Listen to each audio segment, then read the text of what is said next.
un des coups de cœur de la rentrée cet automne pour l'équipe Méliès. On l'a mis en couverture du programme et on ne met pas souvent des comédies en couverture du programme. C'est pour vous dire comme c'est bien. Monia Chokri, c'est quelqu'un qu'on a déjà reçu, notamment pour son précédent film Babysitter, celui d'avant, son premier long métrage qui s'appelait La femme de mon frère, je ne sais plus. Et en revanche, Magali Lépine-Blondeau ne l'a jamais reçue. C'est une grande star au Québec et nous, on est très honorés de les avoir toutes les deux. Elles sont, enfin, elles vous le diront, elles sont amies, elles se connaissent depuis longtemps. Elles ont tourné toutes les deux dans certains des films de Xavier Dolan, notamment Les Amours imaginaires et Laurence Anyways. Et puis Monia Chokri, elle a fait jouer Magali Lépine-Blondeau dans un de ses cours, déjà, qui s'appelait Quelqu'un d'extraordinaire, c'était il y a 10 ans. Le personnage avait 30 ans. Et là, on est en 2023. Et vous allez découvrir Sophia, qui a 40 ans. Très fort en maths, j'essaie de ne rien vous dire du film. Je voudrais remercier nos chers amis et partenaires de Rencard Méliès, notre association de fidèles spectatrices et spectateurs, qui sont partenaires de cette soirée. Et je profite de l'absence de l'équipe pour vous annoncer quelques rendez-vous. J'ai pris des petites notes. Le film, je vous ai pas dit, a été présenté dans la section Un certain regard au Festival de Cannes.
Merci de nous recevoir, le fameux Méliès, la salle la plus exigeante dans les débats. Vous avez cette réputation. Bien prévenu, j'ai un peu peur. Gentil. Avant de laisser la parole à nos exigeants spectateurs et spectatrices, je vous pose quelques questions. Et c'est vrai que en revoyant Quelqu'un d'extraordinaire, un court-métrage que vous avez réalisé et dans lequel vous jouez, il y a une réplique qui m'a marqué. Vous dites, c'est tout ce dont vous savez parler, l'amour, être en amour, pas être en amour, pas être certaine qu'on est en amour, faire l'amour. Est-ce que ça c'est tout le programme de Simple comme Sylvain? Ah là là là là, je vous dis qu'on se fait avoir à Méliès. Parce que moi, évidemment, j'ai pas pensé. C'est intéressant que vous notez ça parce que Quelqu'un d'extraordinaire, donc c'est mon court-métrage que j'avais fait quand j'avais 30 ans, mon premier et mon seul court-métrage. Magali Lépine-Blondeau, je jouais le rôle principal. Et possiblement que je me parlais à moi-même parce que fondamentalement, ce dont je sais parler, ce dont j'ai envie de parler, c'est de l'amour, d'être en amour, du couple, voilà. Donc peut-être que je m'assume plus aujourd'hui. Ouais. Mais effectivement, c'est le programme de Scène comme Sylvain, absolument. Et le programme de mes prochains films, voilà. Dis donc. Et ce qui m'a frappé la première fois que je l'ai vu, la deuxième fois que j'ai vu Simple comme Sylvain, c'est une incroyable précision. Et vous pouvez me parler des dialogues, mais moi, ce qui m'a d'abord frappé, c'est la combinaison entre ces dialogues, les mouvements de caméra, le montage. Enfin, j'ai l'impression que c'est un film qui est extrêmement maîtrisé, et du coup, sur ce côté précis, j'aurais bien aimé vous entendre peut-être d'abord Magali, sur la manière dont vous avez travaillé ensemble dans un film avec autant de mouvements, de travelling et des dialogues écrits au cordeau, j'imagine. Vous voulez savoir si j'ai été heureuse? J'ai été heureuse. J'ai été très heureuse. Non, mais en fait, en fait, votre question, c'est la part de liberté pour les acteurs ou vous vous connaissez bien, ouais. Vous avez travaillé ensemble à plusieurs reprises, et du coup, là, quand on est avec une telle ingénierie, comment vous coordonnez quelle part de soutien vous êtes l'une pour l'autre? En fait, parce qu'on raconte l'histoire ensemble. Et quand je dis ensemble, je veux dire les acteurs, mais toute l'équipe. Monia a ce talent, cette façon de fédérer tout le monde autour de l'histoire, de sa façon de travailler, de son, j'oserais dire, génie, mais c'est parce que j'ai bu. Non, mais de son inspiration, de sa précision. C'est vrai qu'en fait, on faisait des blagues sur le tournage parce que Monia aimait bien dire qu'en fait, elle nous offrait un carré de sable dans lequel on pouvait énormément créer, mais c'est simplement que le carré de sable est tout petit, vraiment tout petit.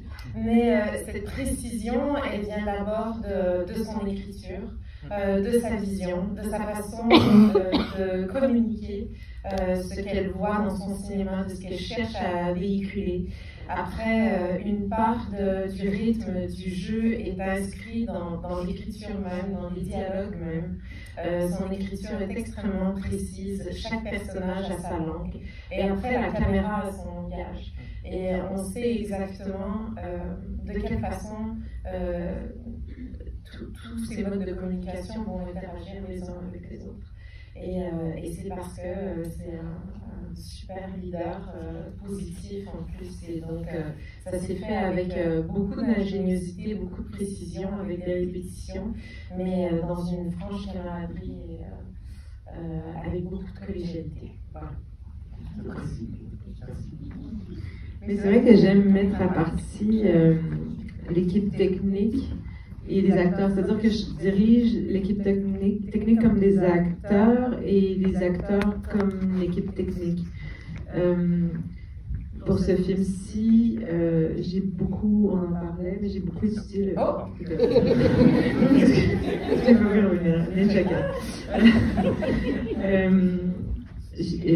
On en parlait de Robert Altman, on en parlera peut-être, mais donc j'avais envie d'une caméra mobile. Donc Robert Altman, j'ai beaucoup étudié son cinéma pour travailler mes plans, puis donc il était toujours sur rail, donc il faisait toujours bouger sa caméra, mais aussi il était au zoom, donc il faisait des balais entre le zoom et le mouvement du rail. Et donc c'était assez technique nos plans en fait.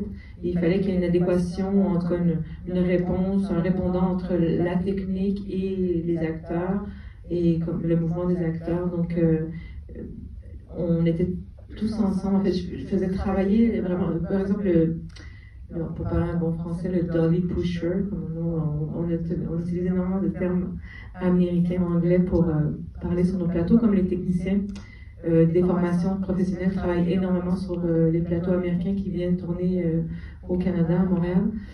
Donc leur vocabulaire est très anglophone, mais donc celui qui pousse en fait la caméra, notre cher Bruno, qu'on adore, Qui est français. Qui est français d'ailleurs. Oui, qui a travaillé sur le dîner de con. Oui. Fun fact. Bruno, shout-out. Et Bruno, je le dirigeais vraiment comme un acteur, c'est-à-dire que je lui disais, mais là, il fallait qu'il pousse la caméra, mais avec une espèce de longueur. Puis là, je dis non, à ce moment-là. C'est comme ça que j'arrive, moi, à parler aux techniciens. Il était très touchant, Bruno. Oui, il me donnait souvent envie de pleurer. Il prenait son rôle d'acteur, très au sérieux. Et en ce qui a trait aux acteurs, ben, ils avaient un travail technique à faire, ce qui leur permet de aussi les faire décrocher émotionnellement. En fait, de ne pas les faire penser à ce qu'ils ont à jouer émotionnellement, mais avoir une espèce de comment dire, de vous amener à vous alléger l'esprit, mais avoir des choses très concrètes à faire, c'est-à-dire de se placer exactement là. Donc, je donne aux techniciens des directions sentimentales, puis aux acteurs des directions techniques. Donc, et puis on travaillait vraiment de pair ensemble, puis on faisait un plan, puis quand on coupait, j'avais toute l'équipe derrière au combo pour qu'on revérifie, on enregistrait la prise, puis que je leur donnais des notes techniques. Donc c'était un travail vraiment de synergie en fait, qui était hyper important entre l'équipe technique et les acteurs sur ce film-là. C'est très rare d'ailleurs qu'on invite les acteurs à regarder, à analyser leur performance. Je pense qu'on protège beaucoup les acteurs, on leur confère une espèce de statut qui est plus ou moins vrai chez nous. Mais ici, je crois aussi qui nourrit beaucoup leur vanité et leur persona, leur ego. Mais dans ce travail particulièrement, c'est vrai que c'était très intéressant parce que, étant donné la complexité des plans de caméra, vous avez peut-être remarqué qu'il y a plusieurs plans séquences aussi dans le film et que comme Monia travaille avec le zoom, souvent il y a un indicateur assez précis du cadre dans lequel on s'inscrit, qui est la lentille, la proximité ou non de la caméra. Mais avec le zoom, c'est vrai que ça voyageait énormément dans le plan et c'était plus ou moins possible pour nous de comprendre ce dans quoi on s'inscrivait. Et donc, Monia nous prenait, en fait, en nous faisant voir exactement le plan, c'est qu'on comprenait la mécanique de la chose et ça devenait technique. Et en fait, le travail émotif, les différentes couches avec lesquelles on construit un personnage, tout ça avait été fait en amont. Et donc, sur le plateau, le tournage était un peu différent, parce que plus technique. Alors que c'est un film somme toute assez sentimental. Et on a parlé de votre réaction au zoom et de Robert Altman, et c'est vrai que quand on pense à Altman, il avait cette fâcheuse tendance d'enregistrer plusieurs voix en même temps, en simultané, de demander aux spectateurs et aux spectatrices de choisir. Et là, vous travaillez un peu sur le même schéma. Comment ça se passe pour vous? Est-ce que, comme Sophie le tourneur qui nous l'explique ici, vous écrivez des dialogues vraiment côte à côte? Et pour vous, Magali, comment est-ce que vous calez avec le reste des acteurs? Un peu comme votre mime en ce moment. C'est un peu comme ça en fait, mais avec la voix. Non, mais c'est vrai que Monia, c'est dans le scénario même, lorsque c'est réfléchi d'avance. Et en fait, quand les personnages se parlent l'un par-dessus l'autre, comment on dit ça correctement? L'un sur l'autre. L'un en même temps. En même temps, se chevauche. En fait, elle écrit les dialogues côte à côte. Et donc c'est ainsi aussi qu'on travaille chacun chez soi, en sachant que. Et après, il y a tout un travail de répétition avec Monia où elle choisit aussi ce qui sera en majeur, ce qui sera en mineur. Et après, ça devient presque des scènes théâtrales. C'est-à-dire que ça demande, moi j'aime beaucoup ce genre de travail, ça demande une certaine virtuosité, si je peux me permettre de dire, parce qu'elle nous dirige un peu comme des instruments, et donc il faut que les personnages puissent s'écouter. En même temps, ils sont dans un dialogue de sourds, mais il faut surtout que les spectateurs soient en mesure de capter ce qui est important du récit pour en trouver le sens. En fait. Et c'est assez jouissif comme travail, parce que c'est très précis. Et en fait, ça donne l'impression que les personnages ne s'écoutent pas, mais les acteurs doivent être dans une sensibilité, une écoute absolue, extrêmement fine. Et voilà. Vulnérable, exactement. C'est ça. Alors, à la différence de vos films, les spectateurs et spectatrices de cette salle ne chevauchent pas leurs questions. Oui, on peut prendre deux questions en même temps.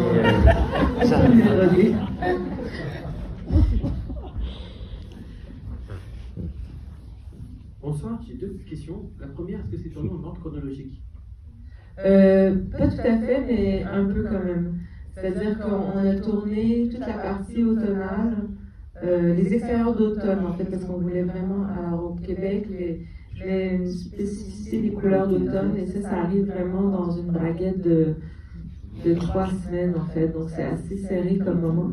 Donc tous les extérieurs d'automne de la campagne ont été tournés en premier. On a tourné tout la maison de campagne. Et ensuite, l'hiver a été vraiment tourné à l'hiver. Donc la fin est une des dernières scènes qu'on a tournées, je pense. La dernière scène, mais en fait, c'est un hasard.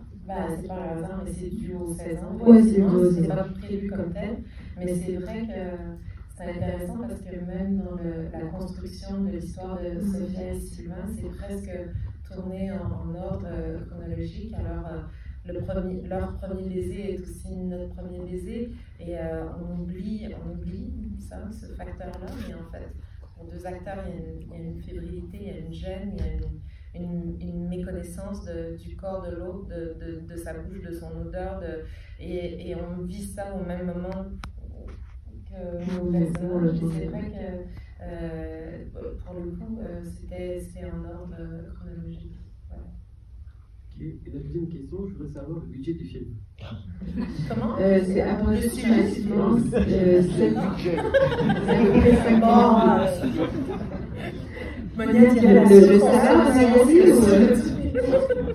Le salaire de Magali ou le budget du film? Non, c'est à peu près 5 millions d'euros.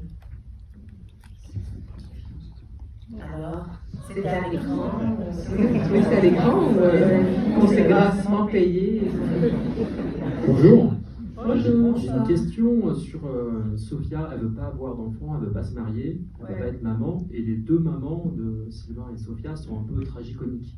Alors, qu'est-ce qui se passe avec les mamans? Qu'est-ce qui se passe avec les mamans? Il y a des mamans Qu'est-ce qui se passe avec les mamans dans mon film ou dans la vie? Ou qu'est-ce que je pense des mamans ou dans mon film?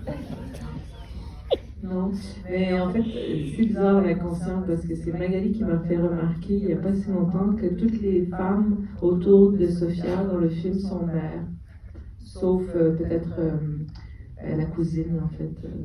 On le croise, mais tu sais, on ne sait pas peut-être qu'elle est mère. Mais elle dit qu'elle ne veut pas d'enfant. Il y a un moment où elle a un éclat de maternité, de désir de maternité, c'est quand elle dit à Sylvain, j'ai jamais voulu avoir d'enfant, avec toi j'aimerais en avoir. La question de la maternité, c'est une question qui revient dans mes films, qui est une question parfois évidente, comme dans Les Visiteurs, parfois inconsciente, comme dans La femme de mon frère, comme dans ce film-ci. C'est une question qui traverse la vie des femmes, celle des hommes aussi, mais les femmes, elles ont une injonction ou une pression sociale par rapport à cette idée qui serait que la maternité leur confère le statut de femme complète,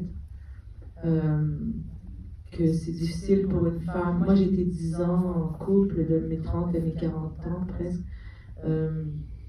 On me demandait beaucoup, moi, si j'allais avoir un enfant. Je ne pas. Merci. C'est ma meilleure amie en plus. Grassement payé. Oui, mais c'est 5 millions, mais 1 million de films. Et moi, je me suis demandé pendant 10 ans quand est-ce qu'on allait avoir des enfants, quand est-ce que j'allais me faire un enfant. Puis mon partenaire, lui, se faisait jamais demander s'il allait avoir un enfant.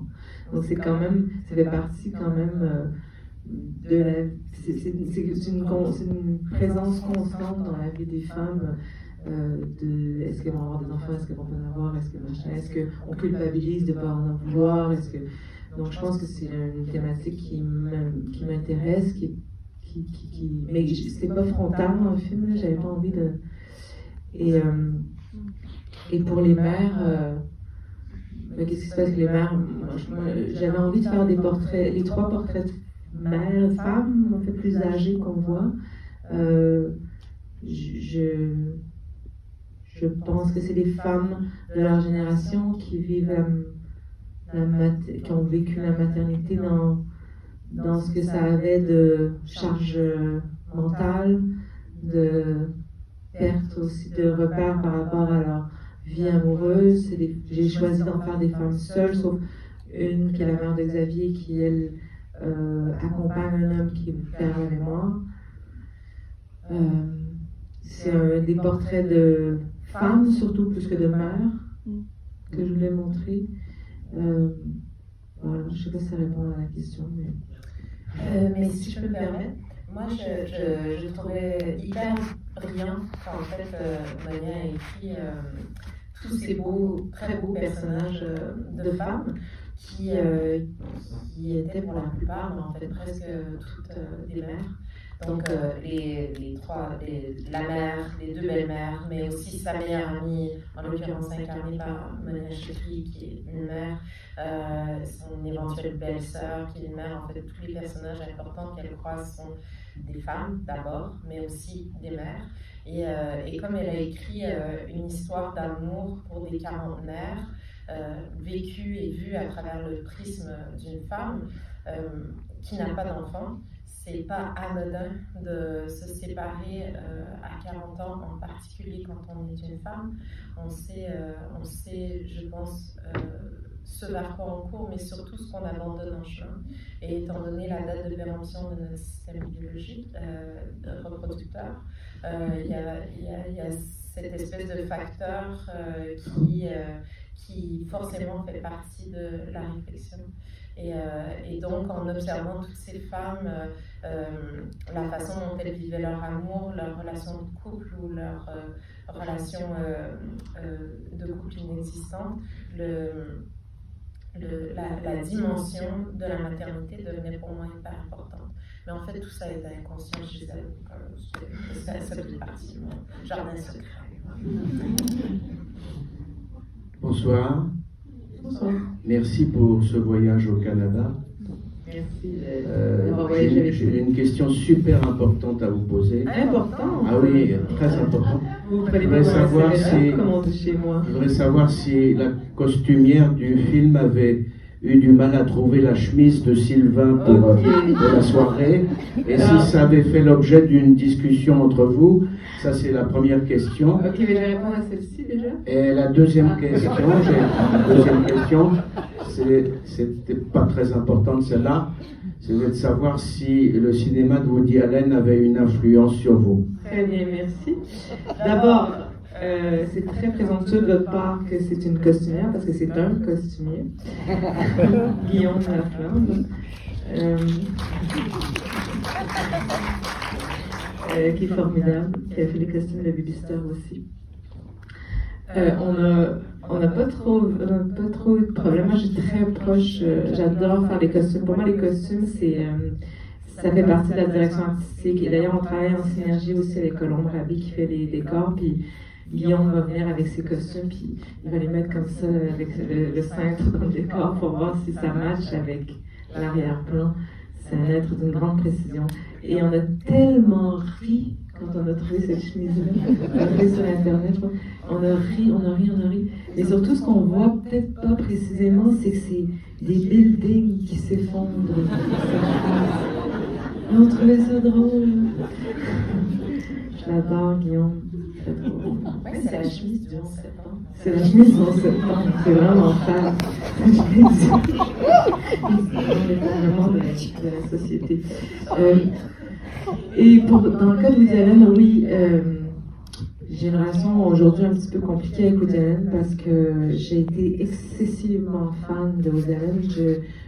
Un de mes films préférés dans la vie, c'est Husbands and Wives, que j'ai vu 650 fois, qui est un de mes films de chevet. Je ne sais pas si vous l'avez vu, mais c'est un des scénarios les plus impeccables que j'ai. C'est une des premières conversations qu'on a eues ensemble. Ah oui? C'est un. Mais non, mais moi j'ai un moment de poisson rouge. Je ne sais rien. Mais donc, ça m'a. C'est vrai qu'on m'en parle souvent. Je le prends avec un. Je suis extrêmement flattée quand on me parle de cette corrélation dans mon travail avec celui de Woody Allen, parce que c'est un être qui a fait quand même des chefs-d'œuvre et qui a une force d'écriture et de regard sur le monde qui est quand même assez merveilleux et drôle. Et donc, pour répondre à la question, oui, Woody Allen, c'est sûr que ça fait partie de.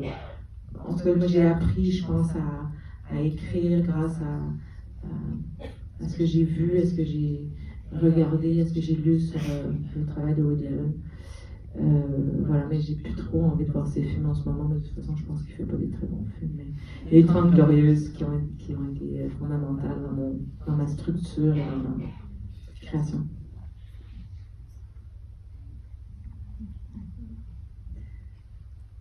Merci pour ce moment où on voit le personnage de Magali rouler en boule dans une couverture en chantant du Sardou.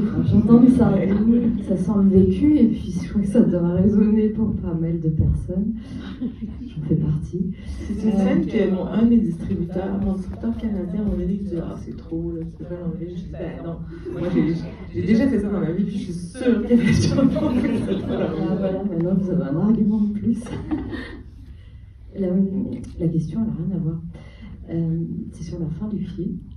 Moi, je me pose toujours la question, est-ce qu'il y avait une autre fin? Est-ce qu'il y a eu une tentation de couper avant? Par exemple, le plan où il y a l'échange de regards entre ces deux personnages, il est dehors, elle est à l'intérieur, et puis on coupe là, en laissant une fin ouverte. Elle descend pas de la voiture. Est-ce qu'il y avait eu une autre fin complètement différente? Voilà. Alors, dans les premières versions du scénario, ils partaient, en fait c'est une surprise, ils partaient cette nuit-là en République dominicaine. Donc ils étaient sur la route de l'aéroport. Après je l'ai changé, mais votre question est juste dans la mesure où j'ai eu la chance, donc on a dit qu'on a tourné presque en ordre chronologique, puis donc comme il fallait faire une pause pour tourner le bloc d'hiver, je suis allée monter le film ici avec ma monteuse formidable Pauline Gaillard. Et donc j'avais un assemblage pratiquement de tout le film. Et je me suis mise à réfléchir sur la fin, parce que la fin était plus cynique, elle était plus volubile. Sophia faisait une espèce de logorrhée assez acide quand même, puis on avait l'impression en fait que c'était elle qui prenait vraiment le choix de s'extirper de la relation, puis en regardant le montage, en m'attachant à cette relation-là, j'ai eu envie que ça soit qu'on lui enlève les mots, qu'on laisse place aux images, que moi je me fasse confiance aussi, parce que Woody Allen m'a appris à écrire beaucoup et que mon cinéma était un cinéma verbeux, verbomoteur, où l'action passait par le verbe, mais peut-être moins par le travail d'image. Puis j'ai eu envie d'enlever les mots, de faire confiance à l'image, à mes acteurs, à leur regard, et qu'en fait la séparation soit plus déchirante parce que ce soit une décision commune. Voilà. Donc j'ai enlevé les mots, puis mais ça s'est réécrit à... On en a parlé ensemble, Magali, je suis allée chez toi. Je ne sais pas, c'est à la fin, il faut qu'on en parle. Donc ça s'est fait à quelques jours du tournage de la fin. Allô, merci d'être ici. Allô, ça c'est très québécois. Ouais, déjà, je vais commencer en disant que je suis vraiment très fan de votre travail à toutes les deux. J'adore, merveilleux, incroyable. Je suis très heureuse d'avoir la chance d'assister à l'avant-première ce soir. Et j'ai une question, j'espère qu'elle n'est pas trop plate, mais au pire, c'est juste un amas de compliments, donc toujours bon enfant. Mais quelque chose qui m'a tout de suite fascinée dans votre cinéma, je me rappelle quand j'avais vu La femme de mon frère, que j'ai vu, moi, pas 650 fois, mais quand même proche. C'est vraiment le shift, en fait, on parle beaucoup ces derniers temps aussi dans les analyses de cinéma, de parler du female gaze, de sortir du regard masculin, etc. Et moi, vraiment, pour moi, je trouve que tous ces films, c'est vraiment un regard qui s'adresse plus à une neutralité qui serait un homme blanc, hétérosexuel, tout ce qu'on veut, mais vraiment qui parle d'une expérience, un imaginaire qui renvoie à une expérience collective du groupe des femmes. Et je trouve ça vraiment très intéressant et assez bouleversant, voilà, donc hop les compliments. Et je me demandais si c'était quelque chose qui était déjà dans l'écriture, dans la réalisation, parce que dès le début, la première question sur comment les acteurs sont dirigés, les actrices et les techniciennes, ça montre que c'est quelque chose qui est réfléchi. Mais voilà, je ne sais pas si c'est quelque chose qui est dès le début ou si c'est juste l'expérience d'exister en tant que femme et dans le milieu du cinéma et dans nos sociétés. Voilà. C'est sûr qu'il y a... Mais merci. C'est sûr qu'à partir du moment où je suis une femme qui écrit, je suis un être qui écrit, j'écris depuis mon prisme, peu importe si je suis une femme, je suis un homme, il y a plusieurs manières d'écrire, il y a autant de femmes cinéastes que de manières d'écrire ou de mettre en scène. Mais c'est sûr qu'on a une possibilité de décrire un intime qui n'a peut-être pas été exploré avant. Ce qui est intéressant, c'est que les hommes ont eu tout l'espace de la création, tout l'espace médiatique, social, intellectuel, artistique, pendant des décennies, des centaines d'années. On avait une petite place, on n'était pas très entendus. Donc notre avantage, c'est que les hommes, ils ont déployé leur intimité. On les connaît. Même quand j'écris, moi, des personnages masculins, j'ai une acuité, peut-être une connaissance, mais eux, ils ont peut-être moins de connaissances sur nous. Ça nous permet, nous les femmes, de soudainement, quand on écrit des choses, de nous faire dire en 2023 « Waouh, j'ai jamais vu ça », je me dis « c'est bizarre ». Pourtant, les femmes, elles se reconnaissent, tu sais, donc ça, c'est des choses qu'on a peut-être... C'est intéressant parce que nous, on a un terrain de jeu qui est large encore, et soudainement, on s'intéresse à notre parole. En ce qui a trait, il y a plusieurs trucs qui m'ont intéressé dans ta question, mais quand on parle du regard masculin, moi, je préfère, puis donc du female gaze, qu'on traduit ici comme qu'on traduit en français par le regard féminin. Moi, je préfère parler du regard féministe, simplement parce que le regard féminin, ça nous contraint dans notre biologie ou dans ce qu'on est. Puis il y a des femmes qui ne s'intéressent pas à regarder les femmes d'une autre manière qu'elles ont toujours été regardées. Puis il y a des hommes qui s'intéressent à regarder les femmes d'une manière contemporaine.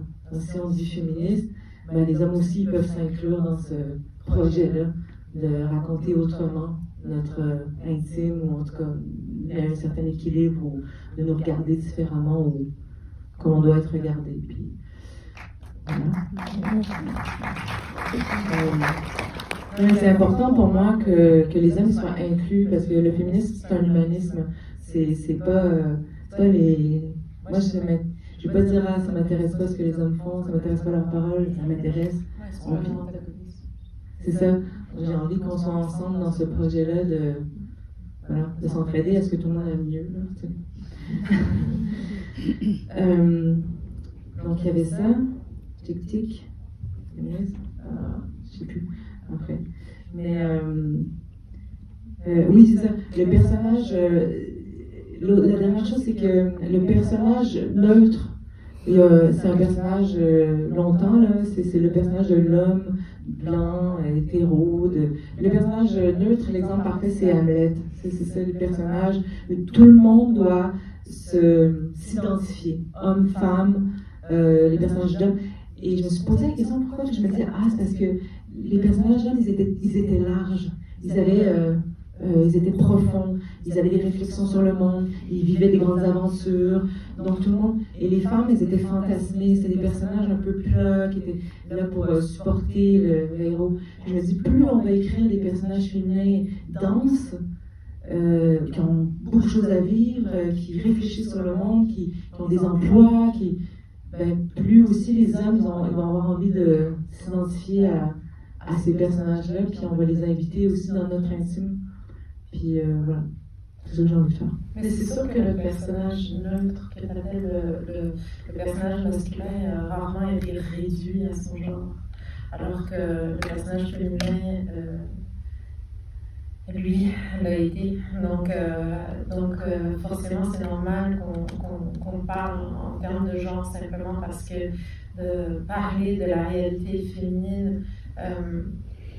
De ce point de vue, c'est relativement nouveau, mais je pense qu'éventuellement on va s'en détacher, peut-être. Bonsoir, merci pour le film, pour votre présence. Vous disiez que votre thème principal était l'amour, mais j'ai l'impression que dans le film, il y a un autre thème aussi, c'est celui de l'opposition entre un milieu intellectuel et un milieu populaire. Vous allez dire, si on n'est pas tous ensemble, ça ne marchera pas. Je crois que le personnage de Sophia, à un moment, dit la même chose dans le film. Si on se solidarise. Du coup, cette opposition, c'était un prétexte pour le film ou c'est quelque chose qui vous traverse vraiment? Je pense que ça me traverse, ça fait partie. C'est une maigre œuvre que j'ai commencé à créer, mais je me rends compte que c'est quand même des thèmes qui m'obsèdent, effectivement le thème de l'amour, mais celui de la lutte des classes ou du transfuge de classe. Dans La femme de mon frère, donc mon premier long métrage, c'était vraiment un récit d'un transfuge de classe, des enfants d'immigrés.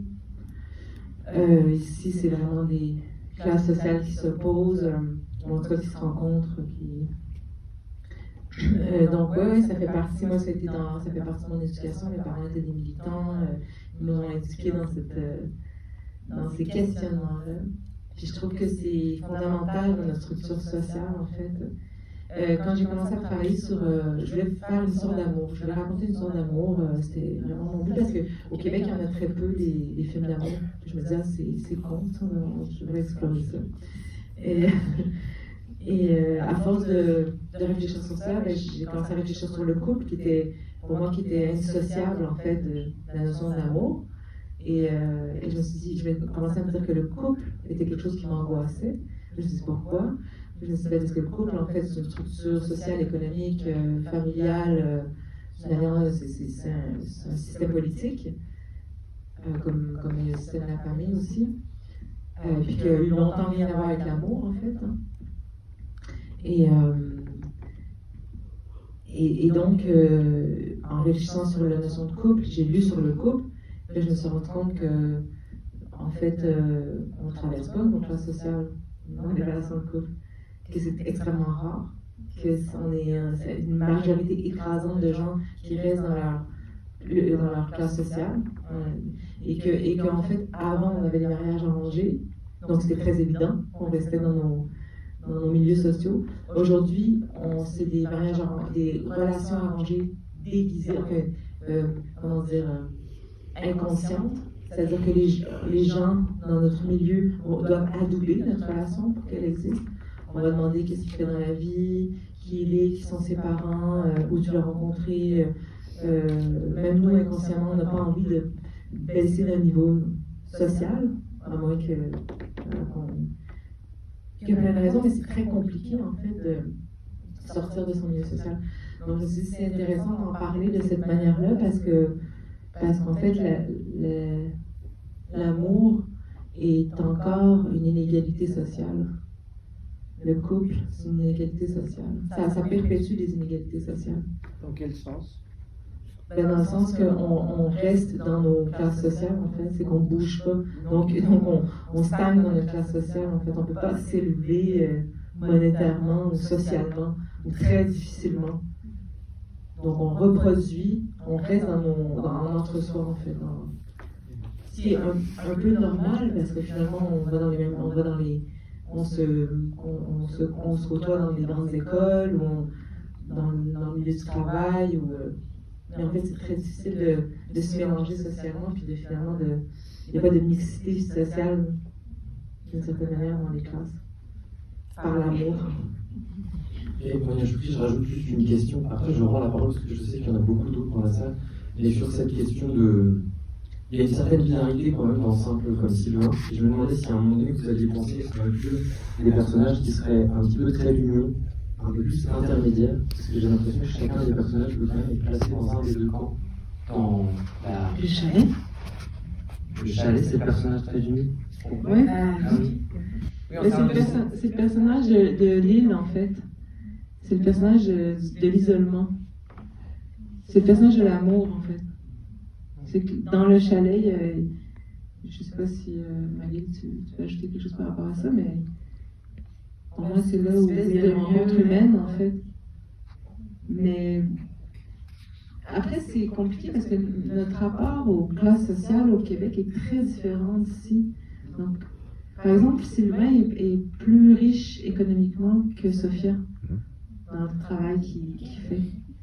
Donc, notre rapport de classe sociale au Québec, il n'est pas lié forcément à l'argent. Comme en France, où il y a des grandes familles, ou des entrepreneurs en construction. Ils font beaucoup d'argent.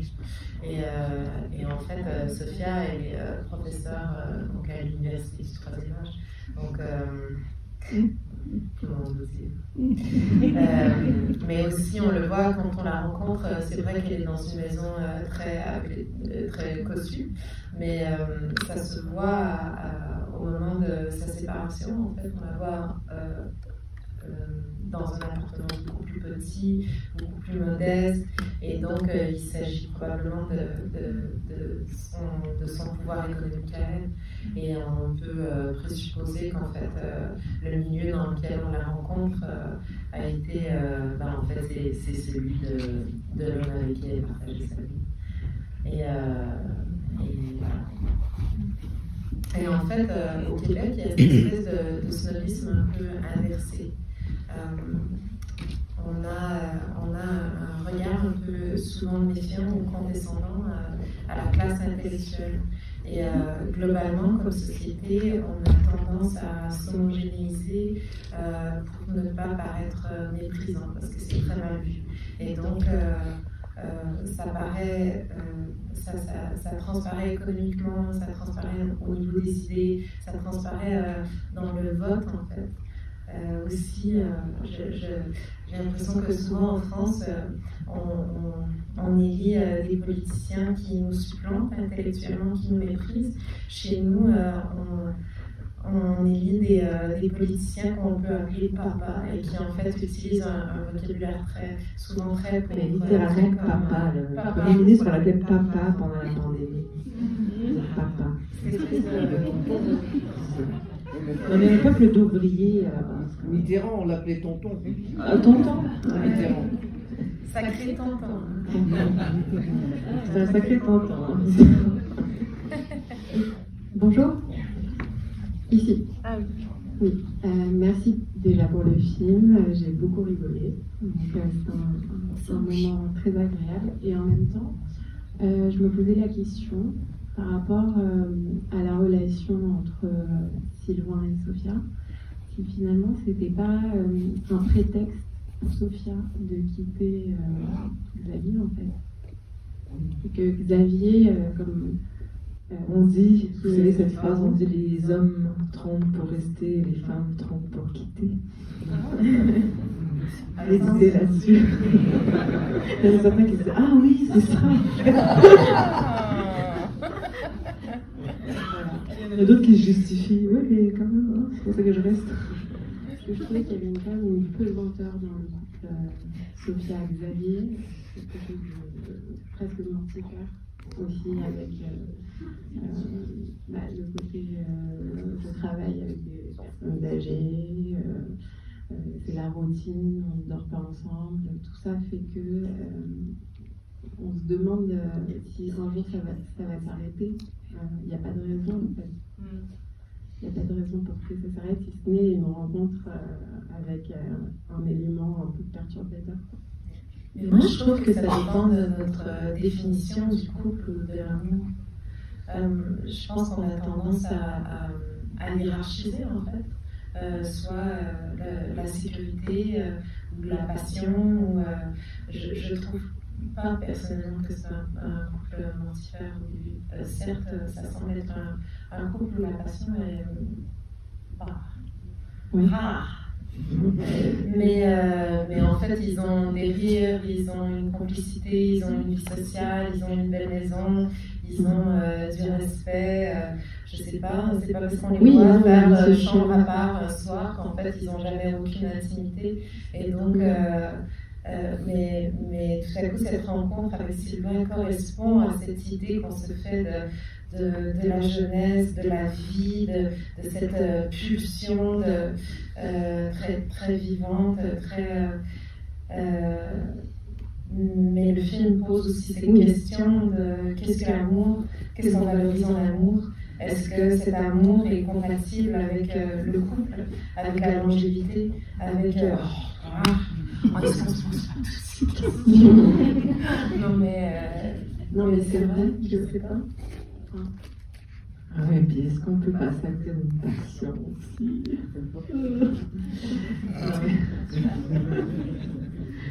Non mais en fait c'est ça, tu réponds bien, je sais pas, ça dépend de, en fait, ce qui est vraiment chouette, c'est pour ça que j'aime, je crois de plus en plus écrire des films d'amour, c'est que l'amour est à la fois un sentiment extrêmement intime et extrêmement universel. Et j'ai l'impression qu'à chaque fois, on me pose des questions par rapport au film et qui est lié. Alors moi, je vous lis par rapport à votre précis amour, à votre intime. C'est que les gens ils lisent le film par rapport à où ils en sont dans leur propre dynamique amoureuse, qu'elle soit solitaire ou bien active. C'est ce qui est intéressant, c'est que ça pose la question tout le temps de l'intime, en fait, de sa propre intime, donc de son propre intime. Donc je ne sais pas si c'est pour ça qu'elle le fait, peut-être dans votre perception à vous. Dans une autre, ce sera autre chose, mais c'est ça qui est intéressant. Il n'y a pas de réponse précise. Mais c'est vrai que c'est tellement poreux et qu'on a tendance à opposer ces deux formes d'amour, ces deux unions, ces deux. Mais en fait, elles sont toutes incomplètes.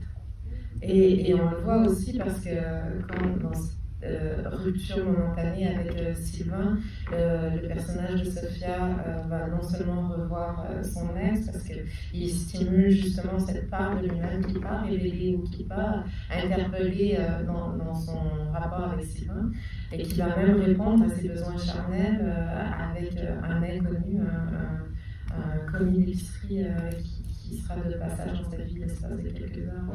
Et donc, je pense que c'est absolument pas manichéen, justement, et qu'il n'y a pas de hiérarchie entre les personnages, qu'en fait, la définition de l'amour et des relations, c'est multiple, c'est personnel à chacun, mais surtout c'est changeant et c'est complexe.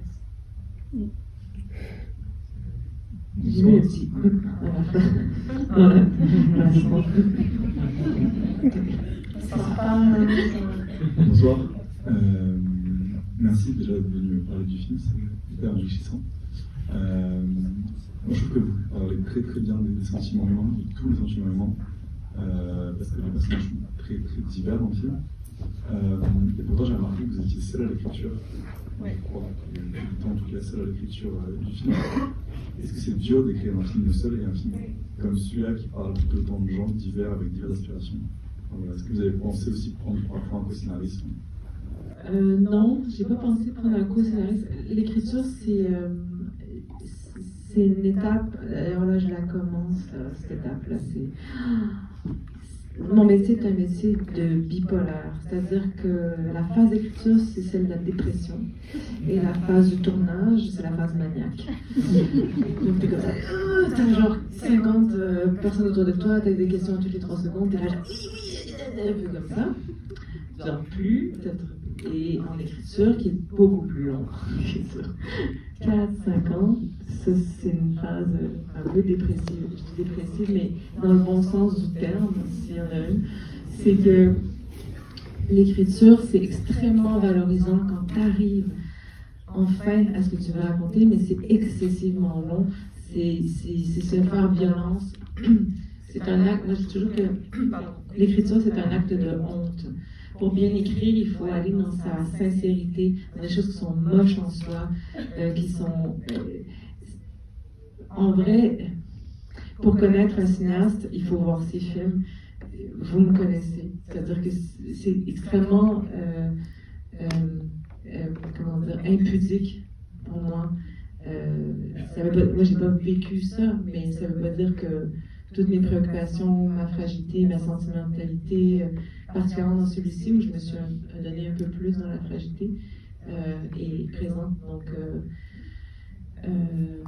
mais j'ai besoin de le faire seul parce que je pense qu'avoir un co-scénariste me donnerait une béquille de cette sincérité-là, j'ai l'impression. Mais c'est compliqué, c'est long, ça me demande beaucoup de temps et de réécriture. Voilà. Tous les auteurs, autrices que je connais détestent écrire, adorent avoir écrit. Oui, mais avoir écrit, c'est formidable. Et c'est très dur parce qu'on écrit, c'est très long, on est seul. Finalement, notre producteur, nos lecteurs vont nous lire en 2 heures, quelque chose en disant ouais, bof, je sais pas trop. Puis après, ils donnent des approximations des trucs très approximatifs de direction d'écriture, puis pour partir avec ça, puis on est perdu, puis à un moment donné, on arrive à quelque chose. Donc, voilà. Alors avant de vous laisser repartir à l'écriture, oui, une dernière question. Ce n'est pas tout à fait une question, c'est une des choses que j'ai beaucoup appréciées dans le film, c'est tous les éclairages que donne pendant la conférence le personnage sur l'amour, sur les questions d'amour, à travers les prismes des philosophes, des différents philosophes, et qui sont posés par le film et que semble se poser elle-même le personnage. J'ai trouvé que c'était une mise en abîme que j'ai beaucoup aimé. Oui, elle est le cobaye de ce qu'elle enseigne. Alors, comment on conseille à tout le monde de lire lequel? Bellux. À propos d'amour. À propos d'amour de Bellux. Voilà, vous savez quoi faire ce week-end en attendant la sortie du film qui est mercredi, donc ici et ailleurs. Merci beaucoup.